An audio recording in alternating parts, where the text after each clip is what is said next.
দর্শক, আমি যেখানে দাঁড়িয়ে আছি এই জায়গাটা হচ্ছে কুয়াকাটার সবচেয়ে জনপ্রিয় পর্যটন স্পটগুলোর মধ্যে একটা, এবং এইটা কুয়াকাটায় যারা ঘুরতে আসেন তাদের জন্য অত্যন্ত গুরুত্বপূর্ণ একটা স্পট। এই জায়গাটিকে বলা হয় সূর্য উদয় পয়েন্ট অর্থাৎ সানরাইজ পয়েন্ট। আর আমার পিছনে যে বনটি দেখছেন এটা হচ্ছে বাংলাদেশের সবচেয়ে বড় ঝাউবন। আপনারা যদি সূর্য উদয় দেখতে চান তাহলে আপনাদের প্রথমে যেটা করণীয়, আপনাদের একজন বাইকার ঠিক করতে হবে, এবং সেই বাইকার ভাই আপনাকে, অর্থাৎ আমাদের ট্যুর গাইড, সেই ট্যুর গাইড আপনাকে আপনার হোটেল থেকে পিক করে এই জায়গাটিতে নিয়ে আসবে, এবং সেটা 4:30টার পর থেকে, অর্থাৎ ভোর 4:30টার পর থেকে সেই কার্যক্রমটা শুরু হয়। আর সবচেয়ে মজার বিষয় হলো এই একটা পয়েন্টে আসতে গিয়ে আপনাকে 4-5টা পয়েন্ট অতিক্রম করে আসতে হবে।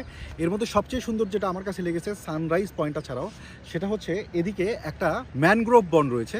ম্যানগ্রোভ বনের, অর্থাৎ আগে বন ছিল, এই বনটা আস্তে আস্তে সমুদ্র গ্রাস করতে করতে যখন মরে গেছে, এর মরা অবশিষ্ট যে শেকড়গুলো আছে সেই শেকড়গুলো এখানে আছে। আপনি ভোরবেলা আসার সময় এখানে মহিষের পাল, গরুর পাল, অনেক কিছুই দেখতে পারবেন। আর বুনো শেয়াল তো আছে।